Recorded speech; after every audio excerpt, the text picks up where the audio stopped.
Hi, Greg. Hey, everybody. Good evening.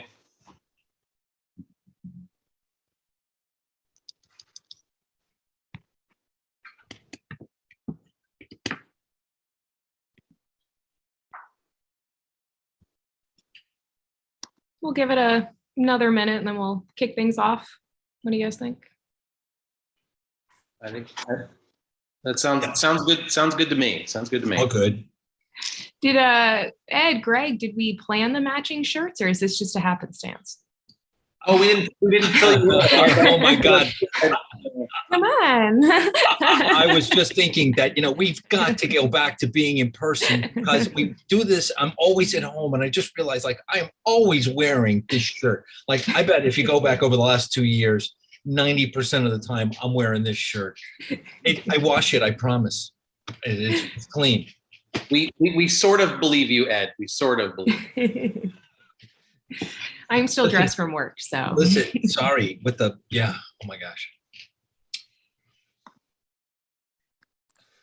That is great. I didn't notice that. Yeah, that's great. Good heavens. We'll get it all together next time. Oh my God. It'll all be exactly coordinated. And thank you both for carrying my tushy on this month. Yeah, tonight should be a good meeting. We'll keep giving it a couple of minutes, but thank you everyone for joining us. We're going to have Council Member Alexia Viles, Chair of the New York City Council Committee on Public Housing, be a guest speaker tonight. So she should be joining us any second now. She'll speak a little bit about what the committee is going to be doing under her chairpersonship, and then she's also open to taking questions from the group. So feel free to shout them out, raise your hand, and we know the process by now. I think we're all kind of seasoned Zoom professionals here, it seems.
All right, well, my clock says 6:35, and I don't want to take too much of anyone's time. I also just sent a note to the council member, staff member, checking in to see if maybe they're having some technical difficulties.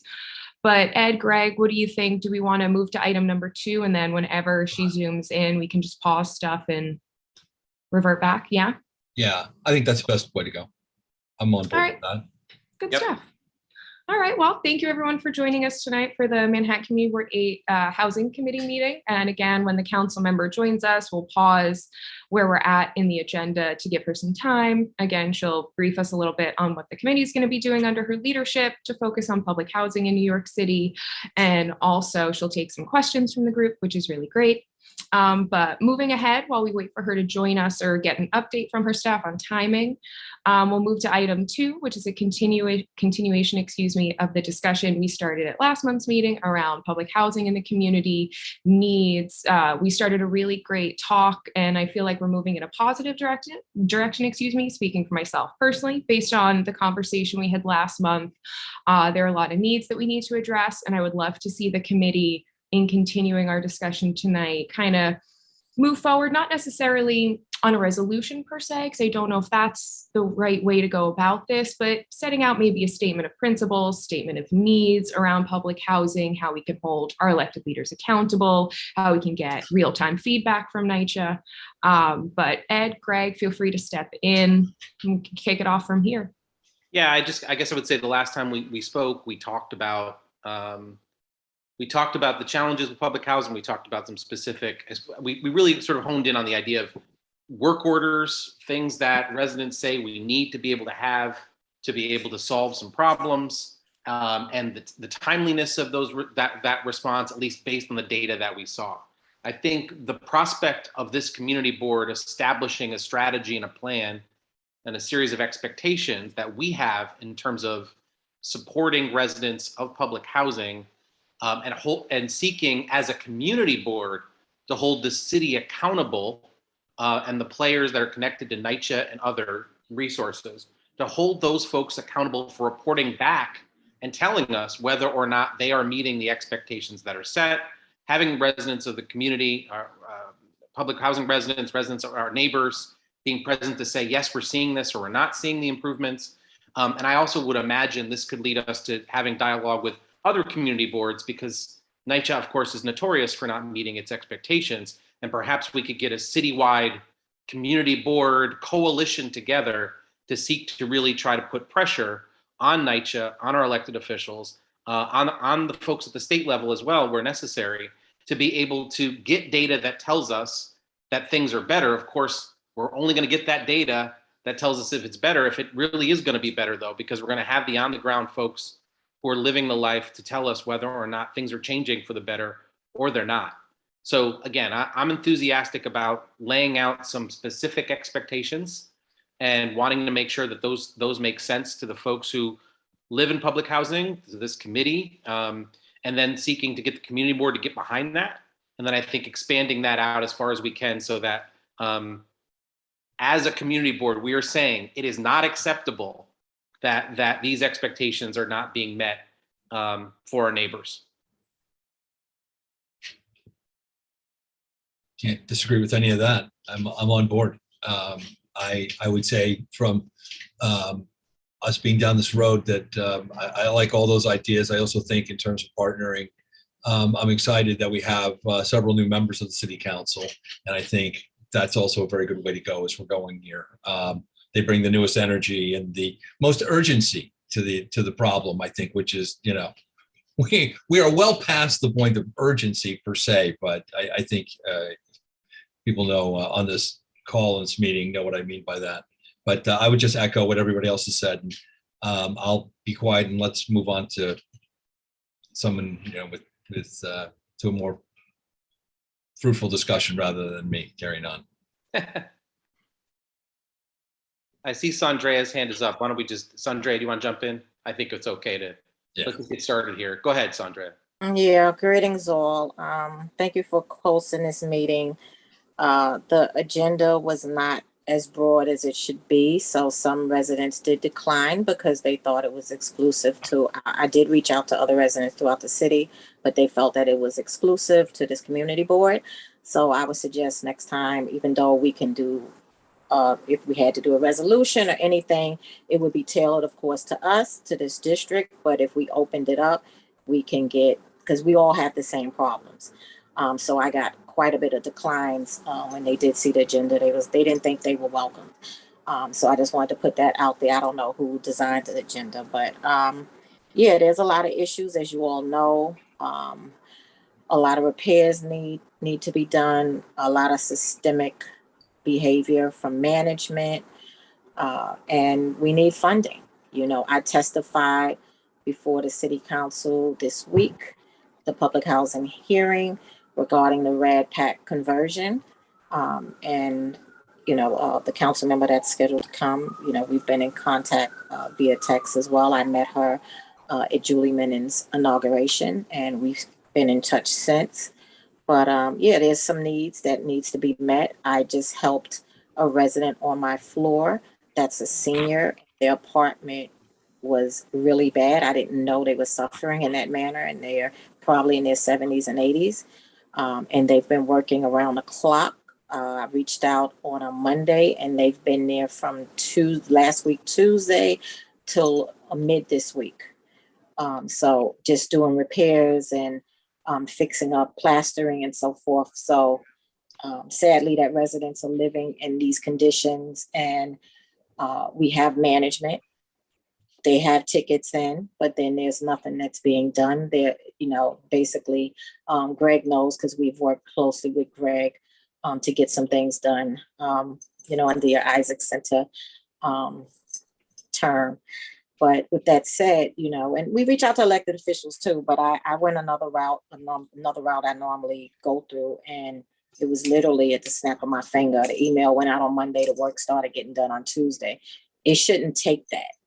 Mm-hmm. It shouldn't take that. It shouldn't take someone advocating for residents. They should be able to put a ticket in and get the repairs done. I have repairs that's needed as well. But they broke my wall before, and I wasn't looking forward to them breaking my wall again if that's that they necessarily have to do.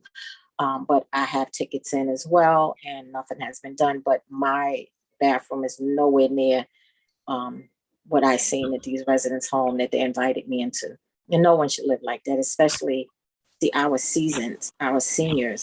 So yeah, but we definitely need help. We're tired. We're tired of fighting. We're tired of asking for funding. You know, a lot of us been doing this work since 2015 from the infill proposal. The money's there. The money is there. If our country can send billions for war, they can actually fix up public housing, not just here, but throughout the country. So I'll rest on that. And if anybody else got something to say, you know, but I'll rest on that for now. Thank you. Just for the benefit of folks on this, I do wonder if Sandrea or anyone wants to say a word or two about what the process is when if there is an issue in an apartment in a public housing resident experiences an issue with their apartment in some way. Does anybody want to say a word or two about the work ticket and what the work order expectation is, or what that process is? I think that might be new for some of the folks on this call. Does anybody want to share that? Well, yeah, sure. Basically, I'm still open, so I'll speak. Basically, you call the 718 number, the central call center, and you tell them your complaint, or you do it through your app. And usually they say 24 hours, depending on what it is. If it's a stoppage or something like that, something very simple, yeah, they come out. But when it comes to plastering or any type of extermination, major leaks, that takes a long time.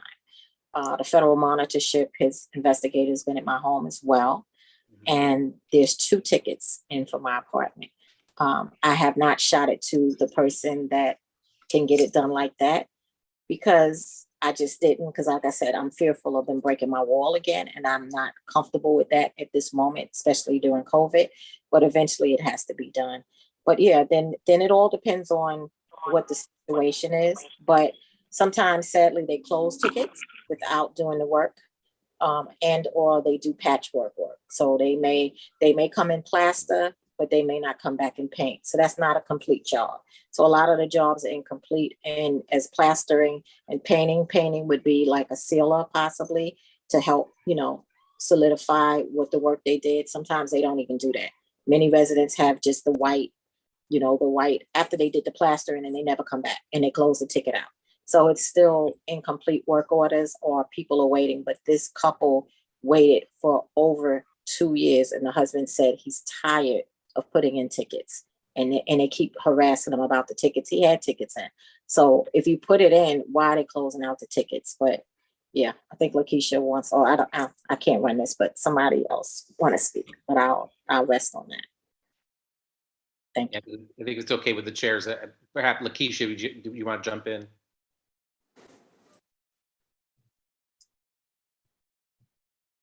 Hi, my name is Lakeisha Taylor. I live here at Holmes. I am a co-member of the Holmes Isaac, Holmes Isaac.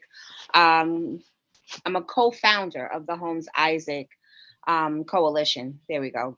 Just a little confused right now. I also wanted to talk about the tickets. What is happening here at Holmes, I have gotten a lot of complaints about people who put in tickets, is that some tickets, you have to pick a date. So if you pick a date, so people who work, they'll pick a date and they'll pick the afternoon because they know that they can get the time off in the afternoon. They'll pick like a Friday afternoon. But if it's a slow day, management will send the maintenance worker ahead of time because they have nothing to do and they're working. So they're knocking on your door and they'll call you because that's something new as well, where they didn't do that before. So they'll call you and they say, well, I'm at your door. And the person will say, well, that's not when I scheduled my ticket. You're scheduling your ticket when you know you're going to be home because you need this work done. And they say, well, I'm going to close it because I'm here. That's not okay. That's right. You know, this is not where you have no choice. Like Sandrea said, it's not a plastering, it's not a painting. And those are usually something that is hired out to what they call a third party vendor, because that's something that NYCHA is no longer allowed to do because they've taken the money, it's mismanaged, or it's too big for them to do. So like if you had tile work and you need more than 5 tiles, they will do that outside to a vendor because it's supposed to be too big of a job for your management to handle. So those jobs, they will schedule that for you. But if you are allowed to say, I'm going to be in my house from your time period of 1 to 4, and now here it is, you have your workers with nothing to do, and he shows up at my house at 9, how is it okay for you to close out my ticket? Right. And now I have to reschedule my life again to try and put in another ticket to get something fixed. That's not okay. You know, again, people have things to do. They're working, it's around their children. And unless you are vocal, as I am, because I'm a community organizer, you are going to get shuffled down to the bottom. You're going to get frustrated and constantly having to do this. But because I am a vocal member in my community, whereas I fight for myself, I fight for the people who live here, I fight for people who live throughout NYCHA, I now have a label as a problem person. You know, they say, well, I just had the assistant super come to my house for a ticket that he claims was 45 days when the ticket was actually a year old, to come and clear out a mold ticket from when NYCHA was supposed to clearing out the mold in my bathroom, but they came and painted my bathroom 2 times and the mold continuously came back because they never used mold resistant paint. Mm-hmm. So I painted my bathroom myself. And every time they would just show up at my house to take a picture to verify that my bathroom was painted, I was never home because you just kept showing up. So now he shows up yesterday and he wanted to take this picture. And I was like, I'm not home. You can come after 3:30 when I'm home. And he showed up and he's trying to tell me to put in a ticket because I have my vent covered because the vent makes too much noise. He says, oh, go down to the office. And I said, I will not. I'm not going to have this argument because I'm just going to cover my vent. And he says to me, well, just go down there and talk to them nicely. Why wouldn't I talk to them nicely? I speak to everyone nicely. But I am labeled as a problem person. I am labeled as a person with an attitude. I am labeled, as that person. because I am an activist, because I know my rights, because I insist that you treat me with dignity.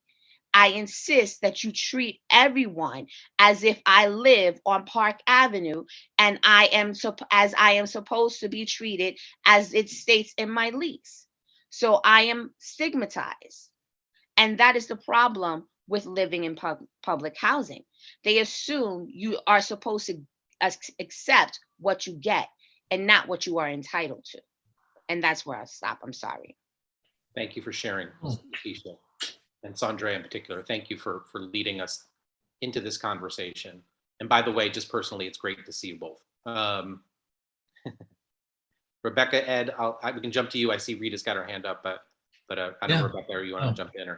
And Rebecca, are there any other updates? Because I do want us to. I'm still hopeful that our city council member can join us. I haven't heard back. I sent an email at 6:35, so I'm waiting to hear. Hopefully she'll jump on. So Rita, do you want to jump in?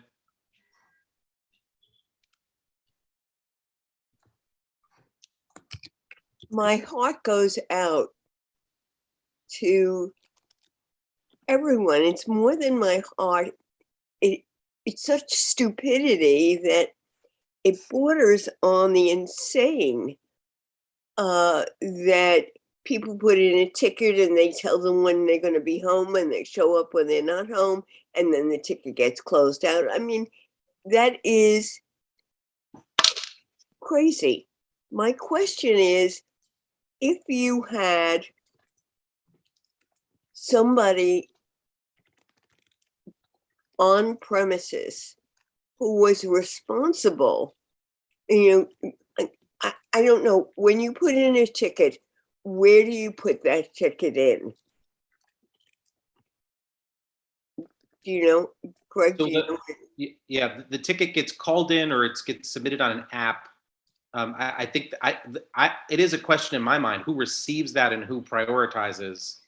And I've heard different things about that over time. I don't know if anybody else has clarity about that. We've certainly seen some speakers from NYCHA talk from time to time about the ways in which they've told us that they prioritize or they sort things out, but I'm not crystal clear about that. And I'm not sure either how much control the Isaacs Homes property management has over that prioritization as well. Again, Lakeisha, Sandra, I'm not, forgive me. I've heard of lots of different things over time. I'm not sure. Once you submit, what happens next from NYCHA's perspective. I certainly have heard different things over time. There's too many places where this can fall through the cracks. It appears to me. I mean, I fought for all the people in Mitchell-Loma, but I didn't come up against what you're coming up against. I didn't come up against that. There are so many people involved. The app goes into the atmosphere. If you had Sandra and this young lady who I didn't catch your name, I'm sorry. If you could design the perfect world, what would you like to have on premises? Yeah. Just to, I guess, piggyback on what Greg was saying, it all depends on, regarding tickets, what type of job is needed to be done. So say if it's a carpenter, there are not a lot of carpenters, and that work is usually very delayed. So if they take out your cabinet, you can wait a month or you can wait months. People have a temporary little, I call it a little slop sink that they expect you to do your dishes in and have it for months. I've experienced that, and many residents have experienced that. So it all depends on what it is. What would we like? We would like to be treated with dignity and respect. We would like to be treated as if we were human and not inhumane, the inhumane treatment we have to experience. You pay your rent And that's part of your contract. You're paying your rent, you're entitled to repairs. And that's one of the things that NYCHA is not doing in a timely manner. They can hire more skilled tradespeople. We do have maintenance workers on staff that can do certain jobs, like, you know, toilet stoppage. I had a crack in my toilet. I don't know how, small little crack, and I had a leak. And this was several years ago. I was able to get a new toilet the same day. That's rare. That's literally rare. And I put it on Twitter because I appreciate that. I can show the good and the bad. So I was like, go ahead. You know, I received that new toilet within hours. I didn't have to wait all day. I didn't have to wait days, but that's not everybody's reality. And like I said, I shouldn't have to advocate for residents outside of not just here in Brooklyn. I'm helping people throughout the city as well, you know, and we shouldn't have to have this voice. And it's not that people fear us, but they just know the work we do, but it shouldn't take all of that. Every NYCHA resident has a resident council, they have management, and it shouldn't take the few residents that are throughout the city advocating for other residents, but we do it because when one suffer, we all suffer. So if they're hurting, I'm hurting. And this is basically what we do. You know, I have 2 emails that's in my draft that has to go out. That's one is in Holmes Towers and one is actually my next door neighbor, another person in Isaacs, that they need plastering, and the other lady, she needs some type of plumbing that's going on because she has a lot of bubbling coming up in her sink on a consistent basis. So, and NYCHA is aware of it, and tickets are in, and they haven't been doing anything, you know, and it floods over. And the smell, she said, that comes through her kitchen daily is just notorious. I have videos, I have footage, pictures. So I will send that out. Like I said, it's in my draft. It's about to go out. But it, you know, they're not doing what they need to do. So the ideal thing is to get the repairs, get treated with dignity, go to the management and your housing assistant. And, you know, I don't personally have a problem with my housing assistant, but some people do. Because I just tell her, call out, Miss Secret, don't play with me. And she knows, and she doesn't, but we laugh a little bit, but some people don't like her. And I can't, you know, I don't have that relationship with her. I've had her in both developments where I lived in both. I lived in homes as well. But assistant manager and manager, they're not nice. They're not nice to us. The receptionist, they're not nice. You know, they talk to us as if we're less than. And that's unfair. And a lot of the workers live in public housing also. So, yeah. Who is the commissioner of public housing? Greg Russ is the chair. Pardon me? Greg Russ is the chair. Yeah. Mm-hmm. Still, he held over. It's not Garcia, is it?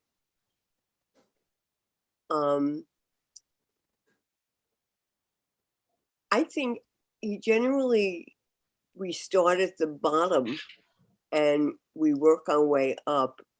I think it's time to start at the top and to put these problems right out there, right for people, for the elected officials to see. We have a majority of women in the city council.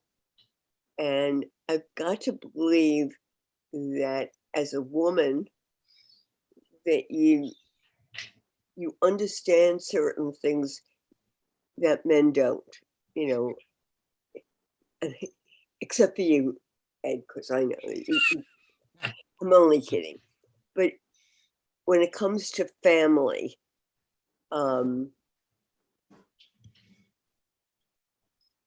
yeah,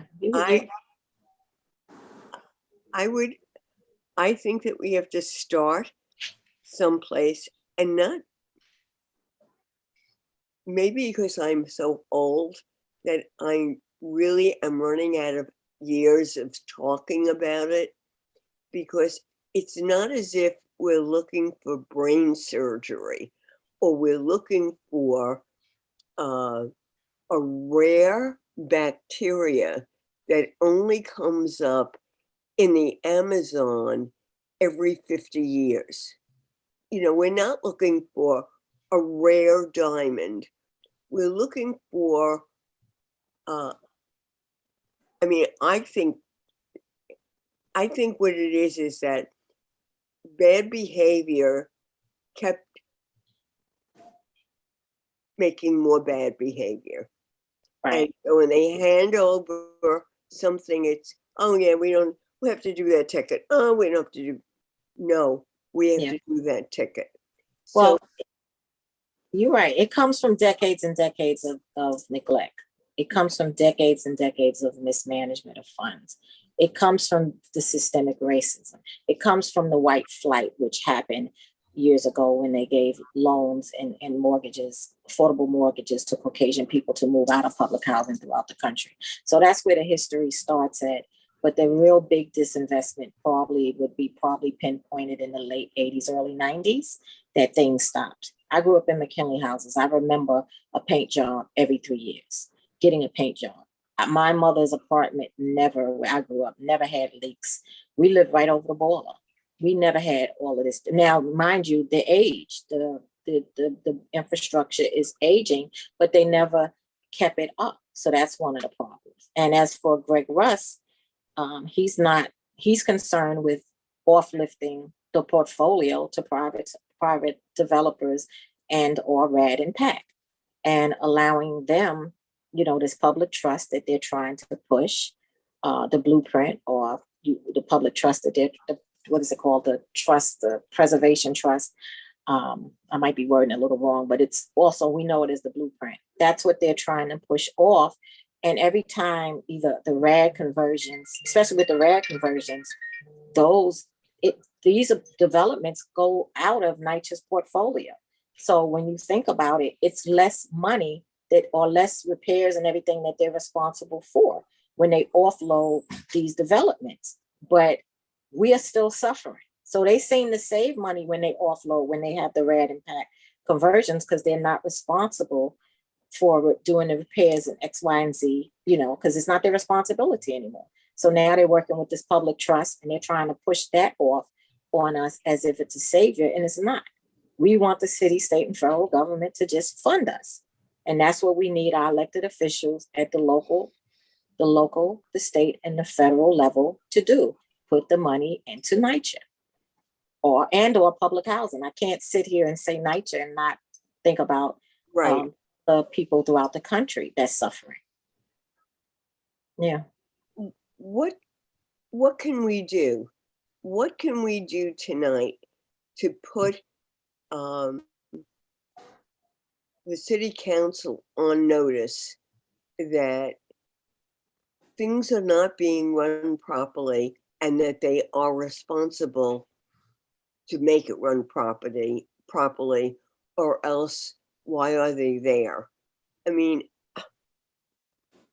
I don't mean to sound so cynical, but how many years do these people have to worry about getting mold paint for a mold problem? I know that. I could put in 5 tiles, and I have. I think the best strategy, and I think it'd be beneficial to spend some specific time, is to be just very granular at this moment. And what I mean by that is to say, I think it would be most beneficial for this committee, the co-chairs here, again, after the committee has sort of reviewed and reflected, but to be to draft a letter, I think, specifically requesting certain information and or clarification about what is being accomplished and what is not, so that we have a starting point to turn to our neighbors and the folks in public housing to say, is this what you think you're experiencing? Is this what you're hearing? Is this what you're seeing? So that, and at that point, starting from the perspective of saying to the city, essentially saying to the city, we need to understand X. If you give us that information, we need to bring this to the community for the community to say, yes or no, this is or is not happening, right? So that the community board then, I think, is in a position to try to stress some accountability, so that the accountability that I think Lakeisha and Sandrea and their other colleagues on the Homes Isaacs Coalition, their leadership, their passion, their persistence, that I hope we get to a place where you feel that this community board is taking this seriously. And I think we have to start from being, again, to use the, to be somewhat granular in saying, what are the pieces of information we need to know so we can start talking about what it is that we can say has or has not changed for the better. So we've talked about some clarification about, we know there's a process for putting in tickets to deal with repairs. We know there's a process. I've heard thus far, I'm not quite sure at this point whether or not we know how repairs are prioritized. That's a piece of this. We've heard during the course of this that tickets are being closed without work being done. I think we'd want to see in writing how and why it is that those choices get made. I think understanding the number of tickets at any given time and what NYCHA considers to be its average in terms of work repairs. I think those are the types of things that perhaps on a granular basis to hold the city accountable for responding to us as a community board, as a committee, the community board, to say, this is our response to your inquiry, community board, about how we think and how we act. And then for us to take that, not verbatim and not to take it to heart and say, well, then everything the city's saying is right, but instead to turn to the Homes Isaacs Coalition and others and saying, is this what your understanding is as in the day-to-day life of this? Is this what you're understanding? Is this what you're experiencing? Is this what's happening? Because that, and again, that to me begins a process of requiring the city to present us with information that is either going to tell us that they're doing better or they are not. Because I think, to your point, Rita, I want to hold folks accountable, but I don't want to start from the perspective of saying things are bad. I think there are many of our current council members and others who would say that. I think that the wall becomes what people use for political talking points to say, I stand with public housing residents and we know things are wrong. And again, I don't mean to take anything away from passionate and persistent council members and other elected officials who work very hard on this, but there's another thread here that says, how do you go from saying something's wrong and the day-to-day, and how do we go from that to how do we change folks' lives for the better? How do we create conditions that are, to reflect what I've heard thus far, dignified, respectful? And I think, so my desire from this conversation would be to say, what are the things we don't know that we want to know? What are the things that we want to hold the city accountable for in reporting to us on a regular basis? What is it that we just are not clear about? Again, I'm just highlighting what I've heard thus far. You put in an order, okay, great. What's the expectation? Does anybody ask about quality? Things are getting closed. Why? What is the steps someone can take when something's closed to address that? Again, those are the types of things that I think turns into a letter that we request to get a response to as a next step. And by the way, I don't want anyone here to think that I think a letter is a solution, just like I don't think a resolution is a solution. But I do want to create some consistency of how it is we talk about what's the problem is, and we can actually have some data, hopefully, that tells us, and some anecdotal evidence as to whether or not things are getting better or changing. Rebecca, Ed, if I'm out of line on this or out of turn on any of this, tell me. I'm sure I'm missing a lot as I'm saying it. No, but if I could add something to that real quick, I would say that, or maybe I didn't hear, if my apologies, because I was looking at something while you were talking, so if I missed it. But this is exactly the kind of thing, this the work order and the process and all of these things. Did Scott Stringer, or as our new comptroller, taken a look at this topic? Because to Greg's point, I think an audit of this kind of thing, it sounds like it's something that if it hasn't been done, that it should have been done. And if it has, I'd be interested to know how long ago it was done, what the results of it were, if there's been any improvement since then. And maybe we can use, to your point, Greg, maybe we can use some of the anecdotal evidence that we're hearing here tonight, last month, and it's Andrea, to your point, other folks, again, this cannot be a problem that, is in a silo here on the Upper East Side. I have to believe that this is citywide a problem. And I would just throw that out there to see if it's been done, let me know, and where does that fit into the mix? That was just my very little 2 cents. You're correct. Stringer did do a report. I want to say within the last 2 years off the top of my head. I forget what it focused specifically on within NYCHA, but Lander hasn't done anything yet in his term, to my knowledge. But there is precedent to look at it and base like, this is where we were at in this year. What's happened now? I mean, maybe to that letter, excuse me, maybe to that letter, maybe we could get our council members. I know, Councilman Powers is got some seniority now and moving up. And obviously our new councilwoman, Julie Menon, I think is robust is a way to describe her membership on the council. So maybe we could enlist her support as well. Just thoughts. Kick it back over to others. We have a couple hands up. Let's go back to the board. Sandrea. Yes, yeah. So they had, as Rebecca said, there have been some reports done by Stringer regarding NYCHA, the waste and stuff like that. But reports are reports.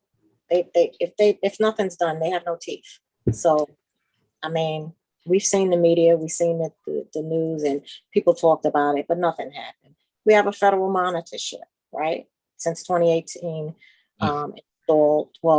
state of emergency was declared in 2018. The monitorship was put in place, I believe, in 2019. Either I might be a little off, but anyway, there's no teeth there neither.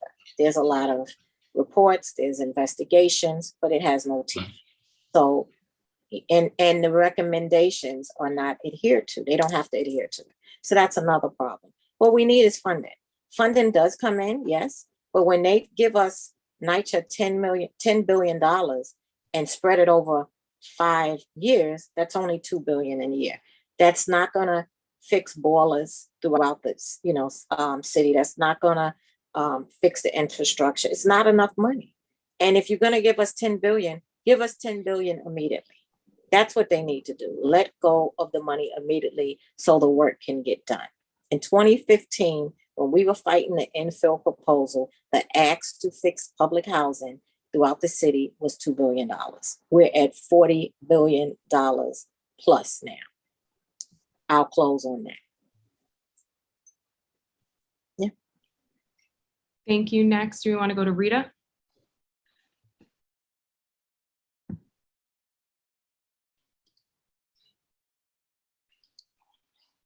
Oh, not yet.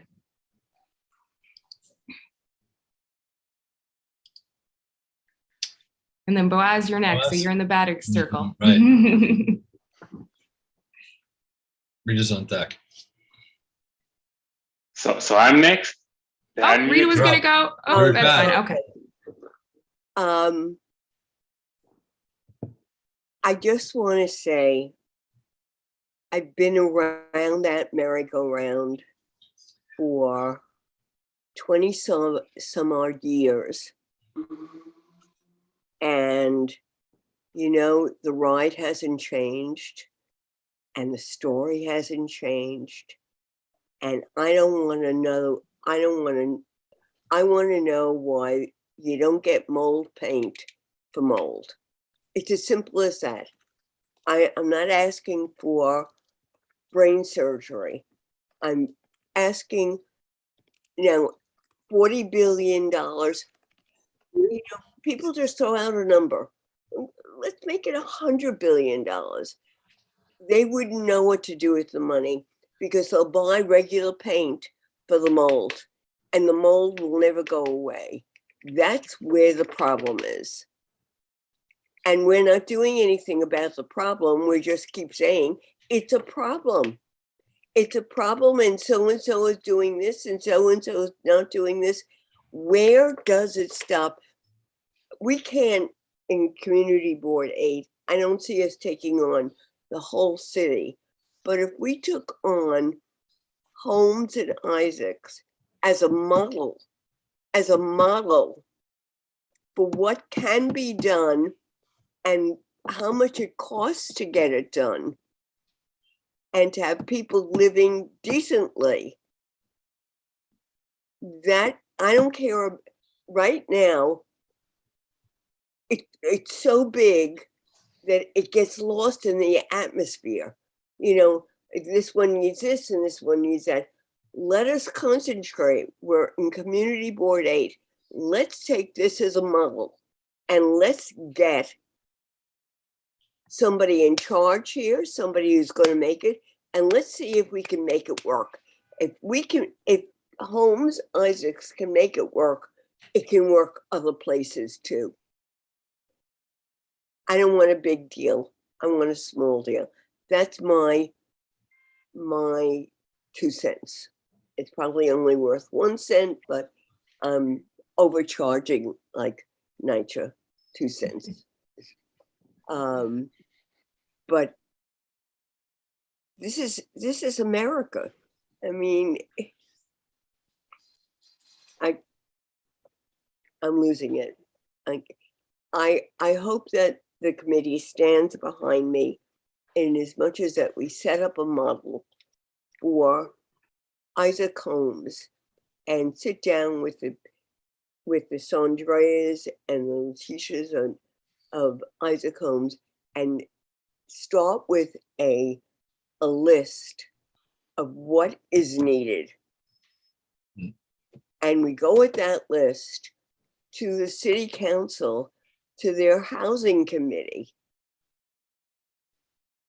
It's not that I don't trust people. I really do trust people. I trust them wonderfully. I've sent to those who I knew were on the committee that there is a new building. Here's an example. A new building is going up on the corner of 2nd Avenue and 72nd Street. And what was the headline?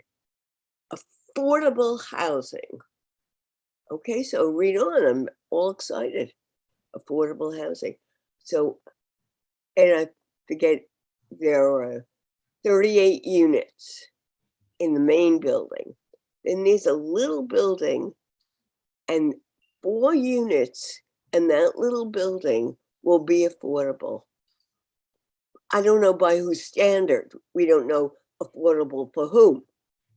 We don't know that. But the headline was affordable housing. And I have to tell you, that really pissed me off. I mean, and we're letting it, oh, that's nice. Oh, that's okay. That's not okay. That's why nothing is getting done. And will that developer get a tax abatement for building affordable housing, even though he was supposed to put in, 25 or 30%? I'm no math genius, but 25% of 54 is not 4. So I would like to propose that we arrange to have a meeting with Sandrea and other people in Isaac's Homes and make a list of everything that they need, that they have put in for years and haven't gotten. And then we take that list and we take it to city council, to the housing and say, how are you going to fix this? When are you going to fix it? We're watching you. We're watching you. So that's I'm tired. I can't imagine what Sandra is going through. I cannot imagine. And I'm in a Mitchell Llama. It's not like I live in luxury housing. Thank you, Rita. Boaz? Can you hear me? Yes? Can you? Yes. Okay. Good to go. Okay, perfect.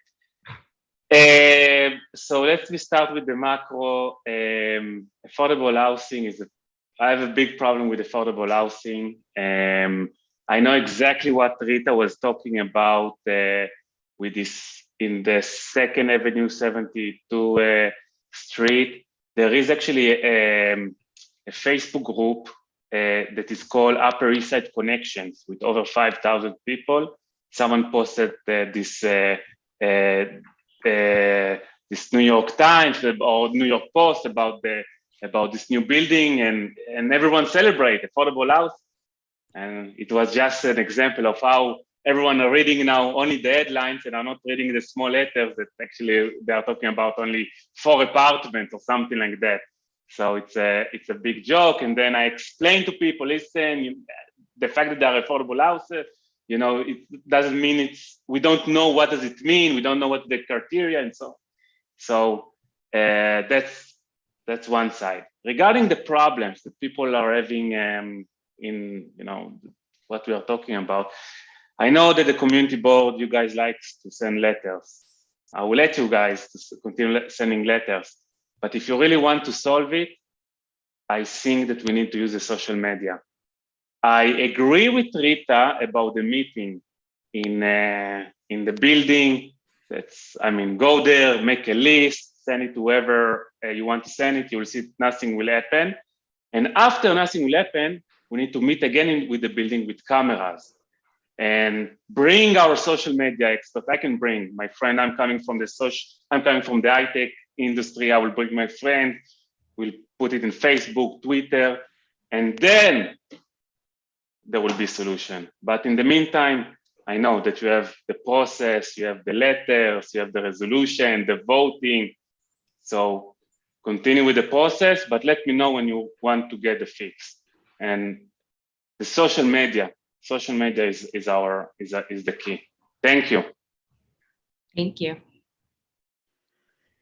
Anyone else want to chime in?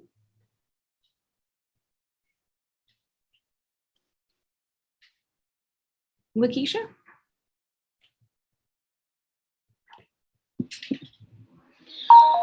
Hi. Yes, it's true that you have to go through social media, and as well, I don't know. Well, you guys should know that the Fair Cloth Act is the problem with affordable housing. We cannot build any more affordable housing. A recent building in Harlem said it was affordable housing, and the income was $96,000 a year. How is that affordable housing?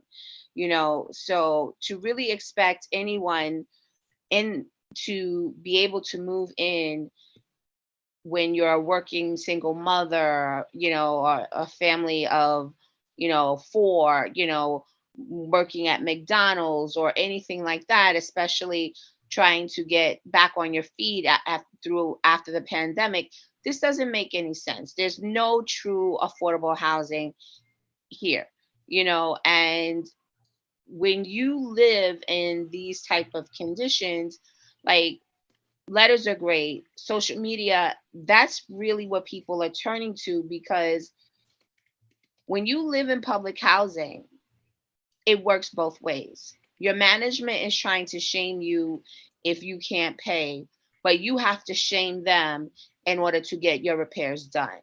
Because after you put in your tickets, then, like we already discussed, they don't show up. But then they try to shame you because now you've gone to this point where you have to try and do your repairs yourself, but you're taking your money from your rent to feed your kids, or to pay somebody else to fix these repairs, and now you're in the rears for your rent. It's like a never-ending circle of trying to play catch up. So, people who live here are decent working people who are always struggling to just keep their head above water. And it shouldn't be that way. We deserve to live in a decent apartment. And NYCHA is always trying to fix things with duct tape. It's like these apartments are so old that they're just trying to put new things on old things and expect it to work. I just had the same conversation about my vent in my bathroom. They just fixed because by law now NYCHA is behind with fixing the vents. So they put these new fans in, but they didn't put in new filters. So now all of your bathrooms are just getting the dirt from the new fans, because you didn't fix the vent system. So you cleaned them out, but what about the insides? So you're putting the cart before the horse again. By law, you had to put new exhaust, new fans, and we did that. But you don't have new filters in the people's bathrooms. You didn't fix the ductworks that these fans are now blowing all of this industrial air through. So again, it's always, we're rushing ahead without thinking about the whole system. So we didn't fix any of the pipe works or nothing like that. And that's the problem with what's going on with NYCHA. That's the problem with the heating system. That's the problem with the boilers. That's the problem with the brickwork. That's the problem with the windows, and that's why we really need this infusion of money now, like Sandra is saying. We can't wait time and time again. And these are all the problems that people are suffering from. So that's why, people have to go through such, extreme measures to get things done, because NYCHA only sees the problem and they want to get the problem fixed the fastest way, but instead of just doing it the correct way. Right. Rita? And then after Rita, if we want to, this conversation is naturally pivoted into the third agenda item around setting, statements of principles, needs, and things. So if anyone wants to shout things out on the third agenda item as well, feel completely free. Rita?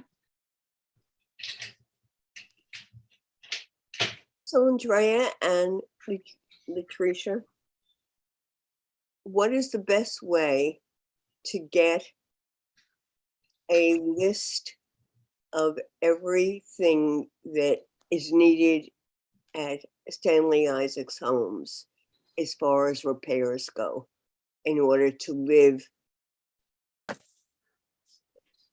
How do you go? Will you sit down with people, or do you want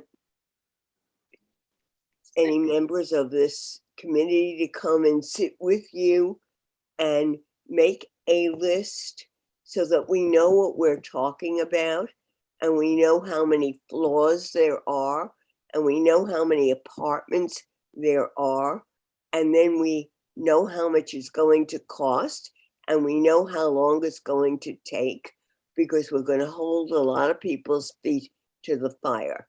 How do we get that list? So as, I don't know, I got unmuted so I can speak. So as tenant organizers that we are, we would door knock, we would hit every door, as we did when we filed our HP action lawsuit on December 13th of 2019. We hit every door to see who wanted to participate. We had a questionnaire.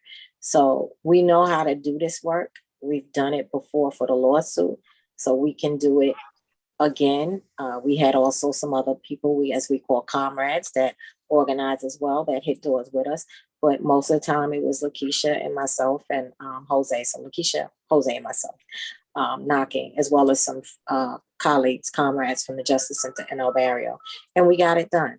And we came up with 30 plus residents that filed the lawsuit with us. And we had meetings as well, but it's basically getting to these people, our residents, our neighbors, seeing the needs in their apartments, what needs to be done, whatever they want to let us know, and we document it. So we can get a questionnaire stated, printed up, and have them list, we can list some bland things, but leave some open room for them. But it's, it's like surveying and finding out.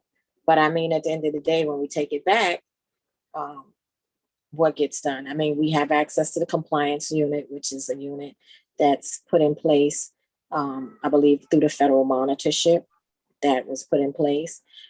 They're pretty good, but that's one way or the best way to be. It has to be door knocking. I mean, because if we put a sign out in the hallway, some people may want to communicate with us, some people won't. But when you hit the doors, you know, it helps and it works.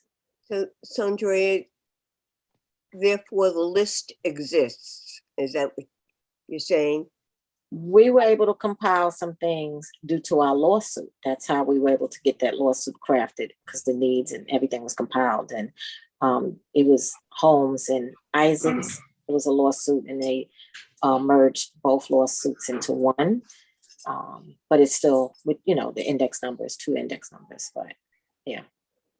And I'm sorry, you said that was that It was 2019. 2019, That right? work in 2019. So Yeah, that's some okay. years ago. Yeah, so things have exacerbated, really. Yeah, of course. Because Right. no funding has came in, so. Right.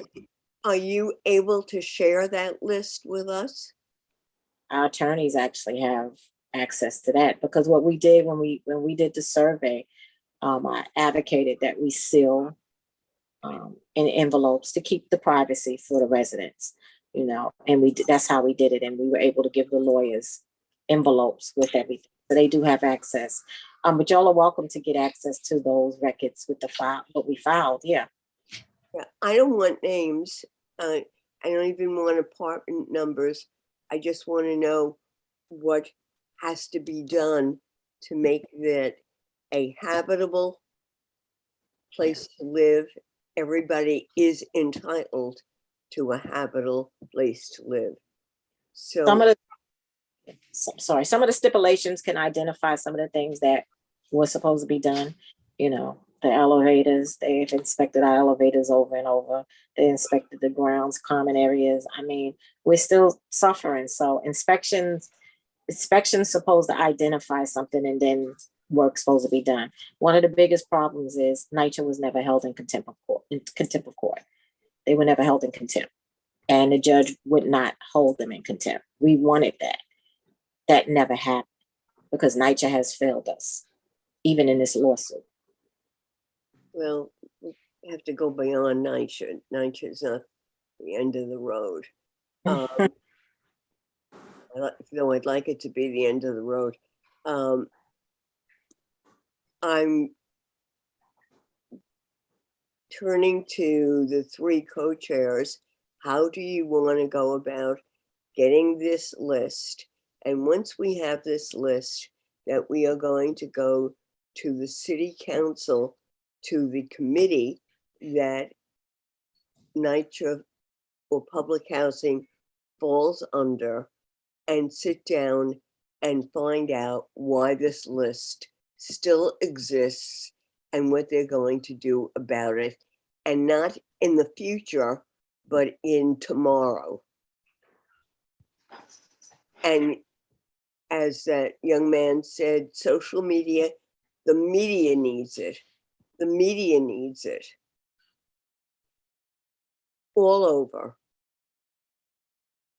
And especially, we see what's going on in Ukraine, and we have compassion. It's going on under our noses, and there's no compassion because nobody knows about it.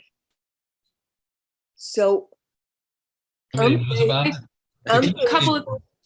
A couple of things. I think I know a letter is unpopular, but I think we need to start by gathering our data, sending a letter to the people that first represent our community, because Rita, I agree with you. While we would love to solve all of NYCHA's problems, that's not our power, even here as a community board. We can affect the most change for Holmes and Isaacs, for Robbins Plaza down in the mid part of the community board district. That's our power punch here. So as co-chair, I would love to see us first send this letter that Greg has talked about, that we've discussed here a little bit, that encompasses all of the issues already discussed here, while we use that time to gather more specific tickets, if the coalition is comfortable sharing things specifically that are going on in the housing right now that we can name in this more itemized list that you're talking about, Rita. And then from there, I think, yes, we take it to the committee, but I think we need to use the tools in our closest toolbox first. This should go to our local council member and we say, what are you doing about this? We need your help on this specific issue, and have them be the vehicle on this front, so to speak. Because I wouldn't have the expectation that we would get as much of a response as if we start with our local people and we have them be the ones to go and fight on this and have some conversations. But I'm just one person. So Ed, Greg, feel free to. I agree. How do we get the list from Sandra? So let's just kind of take this piece by piece here for a second, okay? We've discussed, or at least there's been some discussion about a drafted letter. Again, not because a letter is a solution, but because a letter coming from the body asking for information becomes an accountability tool that would clarify certain processes, expectations related to the fulfillment of work orders. I think that might be something specific. That's not to suggest that that's a solution. It's not to suggest that that is going to result in the X amount of dollars solving those problems. It's a starting point in saying this community board sees a need for us to support our neighbors, our fellow residents, public housing. We're coming together to say to the officials who are responsible, we need to understand some things we don't understand. At the same time, I think there is absolute logic to thinking about how it is that this community board can work with the Holmes Isaacs Coalition to try to be able to understand more. Again, thinking about what survey items you did in 2019. Now we're a couple years removed from that, right? Where are we now with residents in terms of what it is their experience has been in terms of getting problems resolved? So to me, these are saying to the city, this community board stepping up and saying, we need some information. And then on the ground, this community board is working with the Holmes Isaacs Coalition, if the coalition is willing, to be able to say, how can we talk to folks and ask some specific survey questions about what the status of repairs are, what you're experiencing on the ground. Those to me are like things that happen as a parallel process. Now, the third piece of this puzzle, when you have those two pieces, I think, of information, the prospect at that point of sitting in front of your city council committee, appealing to the public advocate, the controller's office, and others, and saying, we're taking this seriously, this is what we've learned, and this is a problem, and or reaching out to other community boards and trying to get them to do similar things, from my perspective, could result in there being more focus and attention, that it's not just the residents of public housing standing up and saying, look at what is not being done. It's a neighborhood coming together and saying, this is not acceptable. We all believe in the dignity of our neighbors and the residents of public housing. So again, to me, these are just a couple sort of lanes that are happening at the same time.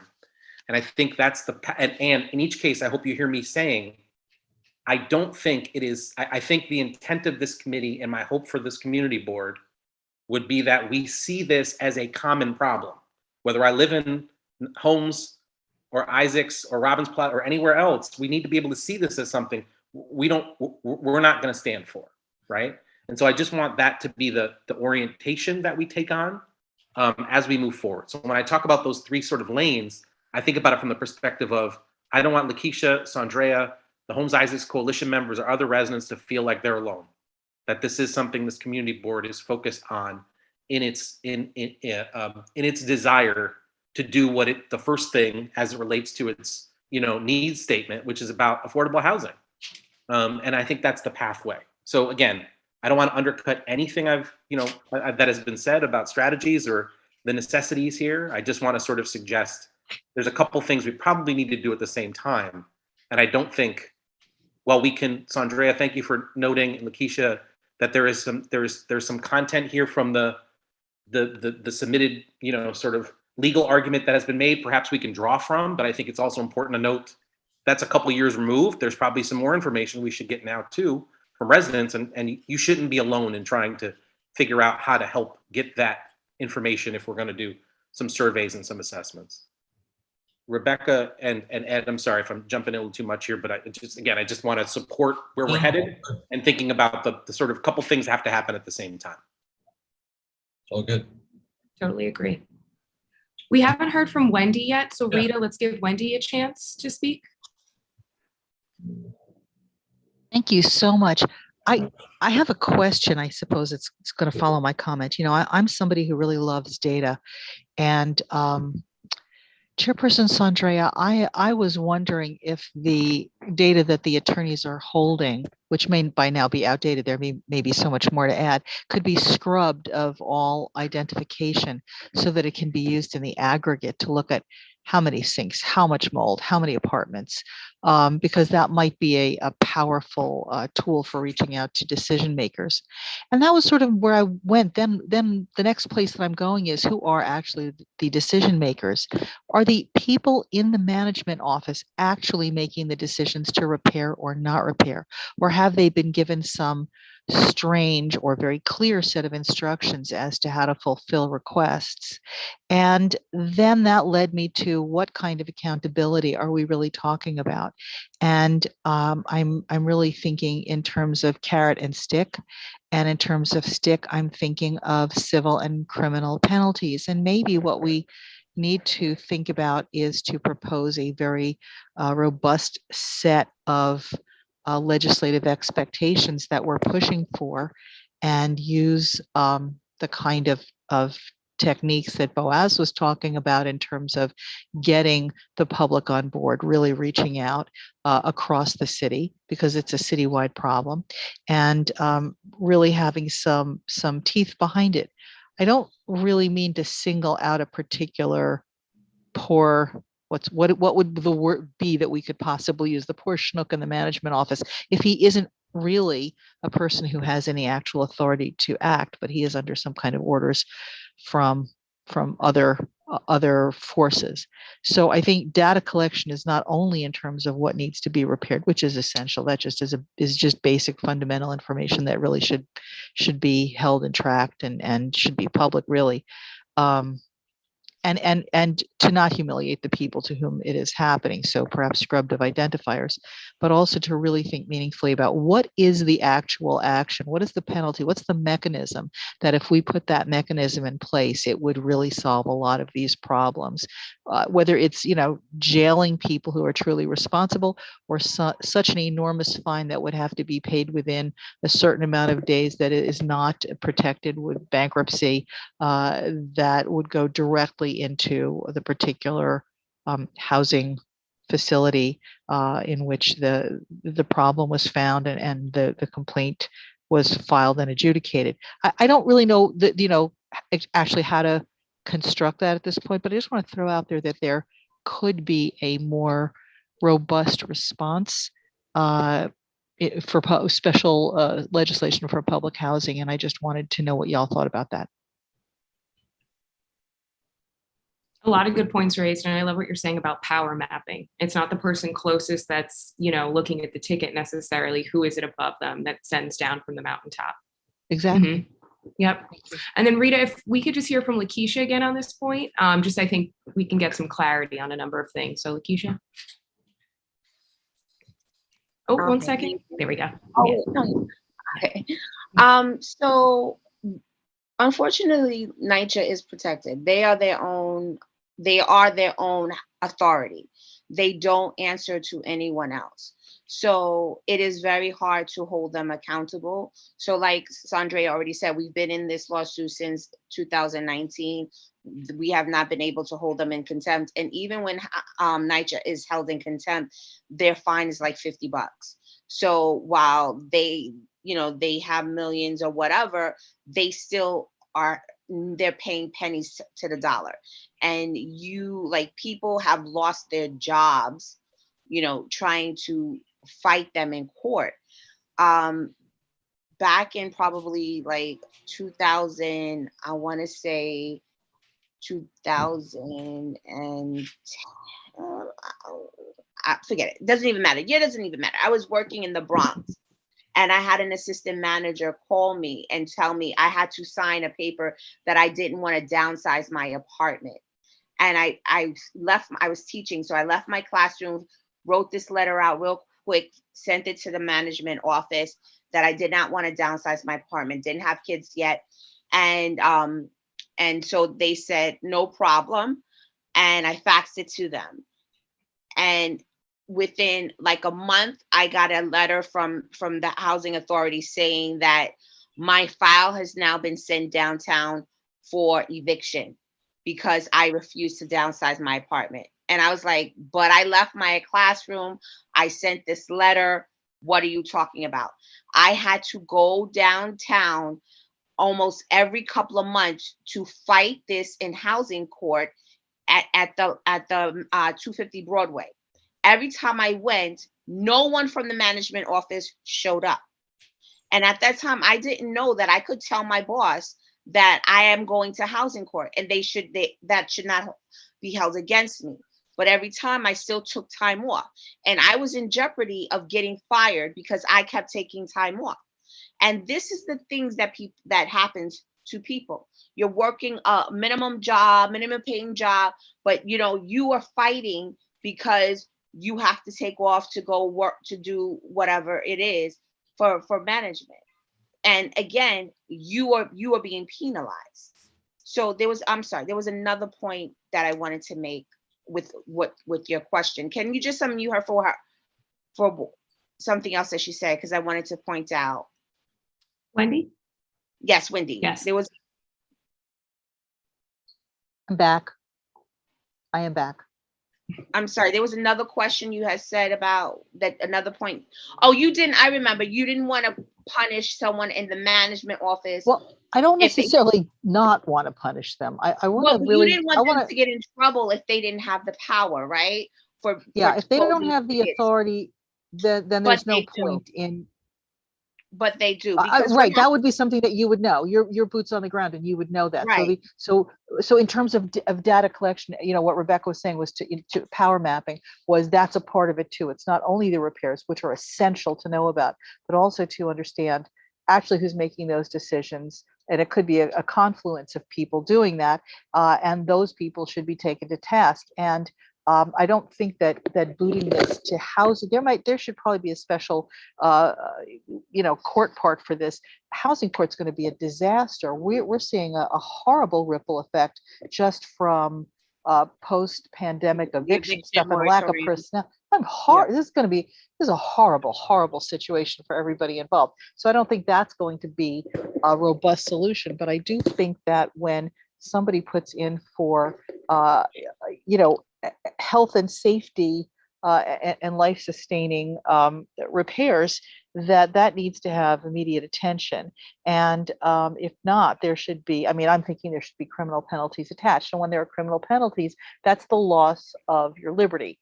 And I think that's a very severe penalty. And I don't think a $50 fine is what we're talking about. And when I was talking about a fine, I certainly wasn't talking about that level. I'm talking about such a disincentive for disobeying the law that it would be painful, and that an entity would consider bankruptcy if that were an available legal remedy, and to exempt them from that possibility, to really make it sting. But maybe there can be an incentive to put a carrot in there where people actually get the repairs done quickly. Perhaps there is that aspect as well. I haven't, I'm just thinking out loud. This just occurred to me as y'all were talking. So I agree. I agree with you, Ms. Taylor. I agree with you. I agree with you way back from the time that we sat together in Ben Kalos's office. I agree with you, and I just want to make the penalties so meaty that that you don't want to go there. You don't want to walk through the fire gates of hell, because that's a disincentive. If I could jump in real quick. A couple of things that I noticed. Certain things are ubiquitous. I so get where you're coming from, Ms. Taylor, in terms of just the grinding. It's just, there's no other way to describe that, going down to 250 Broadway and grinding it out, having to show up and make these appearances over and over, the time, the effort, the uncertainty. it's very onerous, and large defendants of all stripes, especially the city's worst landlord, as how many years in a row now. And to your point, Wendy, and to you, I'm aghast in a way. Rita, yes, no. In some ways, yes. In some ways, no. But $50 or whatever the fine is, you're right. It doesn't have the kind of impact. I mean, I look up and I see, I think it's a local jurist from this community district, the Judge Engeron has imposed $10,000 a day fines on the Trump organization, which is getting notice. I mean, why isn't $10,000 a day for an entity as large as NYCHA being imposed for this kind of contempt? I don't know who to ask on that, but I think it's certainly a valid question. Anyway, just more of just relating, and I empathize and I get it. I don't know what the remedy is, unfortunately, but I guess I'm just saying you're not alone. Even at the recent hearing, that NYCHA was asked time and time again to explain how much money they were getting for their RAD conversion, how much money they were getting for their PAC conversion, how much money they were making on these sales, if it was made public. And they don't open their books. We don't know how much money they are making on these books. Are these sales that they are privatizing their development, turning it over for the sake of repairs, and is showing that the people are being evicted at higher rates when they are selling these developments? They're not telling the city council if they are truly making money on these things. So again, how are we going to entrust? How are you entrusting people's lives to NYCHA? And your repairs are you're entitled to them with your lease. They're moving people from Section 9 to Section 8, and you're losing more rights, and they're selling it off. And the other thing is what? Infill, where they're selling the land, or they're thinking about selling air rights. There's so many schemes that they're thinking about, that they're saying they're making money, but they never open their books to prove that they're making money. So how can we entrust our lives, our futures, our children's future to people who will not open their books to show and tell you that they are truly making money? I mean, again, and I'll stop by, because I may jump before evening meeting is over. I have to pick up my son at hockey practice across the river. But I did want to say, to our point, Greg, Rebecca, Rita, everyone here talking about solutions. I shouldn't say it as an attorney, but sometimes the court is not adequate in some ways. The legal system, the wheels of justice turn slowly. This is a very urgent problem. And what comes to mind, because it's such an intractable problem, it could be an entire case study in public management on organization theory. My point is, I look at something like Rikers, which NYCHA and Rikers, two different entities, two sets of problems. I understand, and comparing the two, it's not trying to say they're the same, but what I'm trying to say is they're intractable problems that go back years and years and years. And all I'm saying is Rikers is now at such an urgent level that now they're bringing in these monitors, and they've had monitors, but maybe, I guess I'm trying to, spitball or think through out loud is, how do we go to the court of public opinion, I guess is what I'm trying to say, which is where it seems the solution has been found, or they're trying to find with Rikers. How do we get to the court of public opinion, and where is that? Where is that urgency? How do we do that? I don't understand what you mean by public opinion, because the public opinion are the people that live there, and we already say it sucks.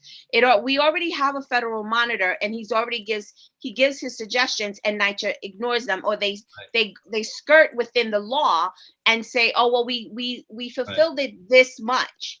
We went almost within what you said. We within the flavor of what you said. So it's a suggestion. What the federal monitor says is a suggestion, and they do not have to follow it. So again, and then what happens is, if they don't follow it, you take them to court, and you still lose. Right. So again, who's losing are the people who live there, are the children who are growing up. I've lived here all my life, and I'm starting to get scared because my friends' parents or their grandparents, their mothers are dying of cancer. It is becoming a cancer cluster. I have asthma. My young son has asthma. We already know it's a proven fact that people who grow up in public housing have a large portion have asthma.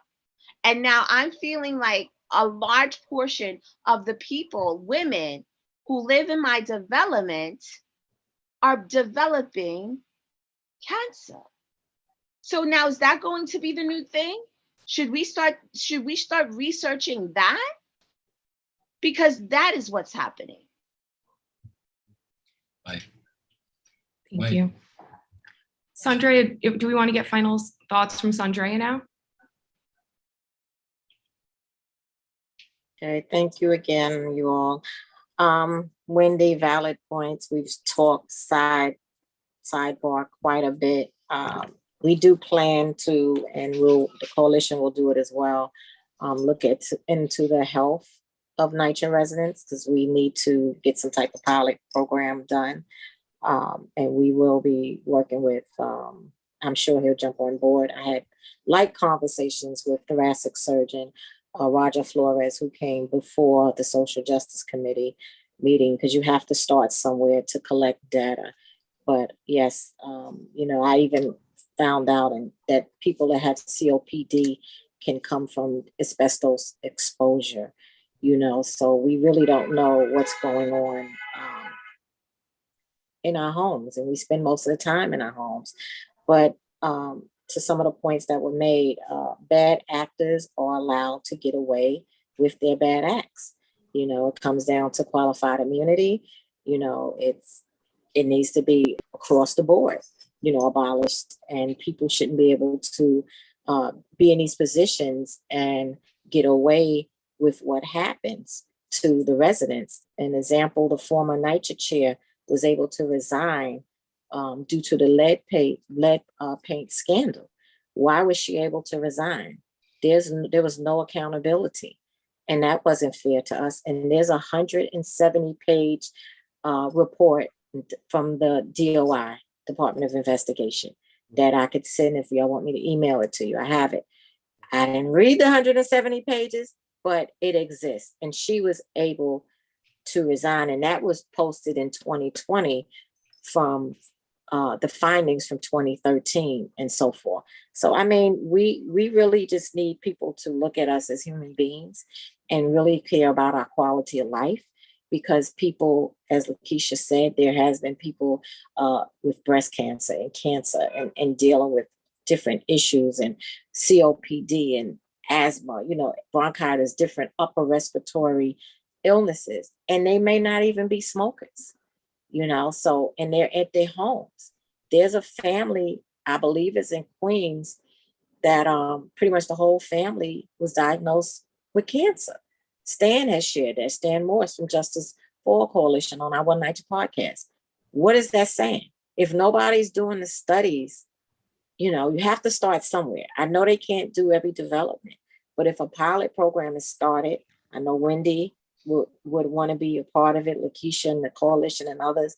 We need to get this study done, and people can volunteer, and we need to find out and find a correlation, because they will actually say, oh, you was a smoker, or it's maybe because of the type of work you did, and not being able, they need to be able to pinpoint that it's our homes that are making us unhealthy. When I was a resident leader with Community Voices Heard, we were dealing with a Healthy Homes campaign. And that was part of the funding that we needed to preserve our homes. But this was early before infill. In 2014, we were fighting for healthy homes. And look where we're at now. Things have exacerbated. So thank you all for this meeting and letting us be heard. And next time, if we do something with public housing, reach out to me and I could probably get a little more people in here, But they when they see the agenda, they want to know that they can, because they could still show up, but some people opted out. So, but yeah, thank you for taking the time and listening to us, and we'll get some work done, and hopefully Greg, you spoke and all that. Y'all ready to rally? Y'all ready? Y'all ready to door knock? I mean, it takes a village. We all have to do this together. So, because Lakeisha's, we done hit these doors, so we can use more people to hit the doors and create a survey, and let's get this done. It could be a pilot, pretty much what Miss Rita is saying, a pilot program, a pilot study. We have people. We have a thoracic surgeon that I know personally, and he's been on with the Social Justice Committee, came to the Resident Leadership Academy class and did a presentation for my cohorts that I'm with. And we're public housing residents on the scholarship program. He's removed pieces of lungs and parts of lungs, of residents. And, when you think about that, it's just, we don't know what tomorrow's going to bring for us, So thank you. Thank you. Ed, Greg, correct me if I'm wrong. I feel like we have a few items as co-chairs to coalesce on our parallel tracks, and then have some items to present for next meeting in old business to follow up on this and keep this ball moving, because it is the priority for the committee. And we're not just going to throw this ball up in the air and have it linger there. We have a number of tracks, and I think the three of us should organize what those tracks are, break up the work, what we need, what we don't have. Yeah. Mm-hmm. Oh, hello. Say hi. Say hi. I saw the wave and I was like, what? Oh, hello. We got a young activist with us. Start them young. This is how they learn. This is how they grow. Oh, well, Rita, I see your hand. If you have anything new to add that hasn't been covered, or.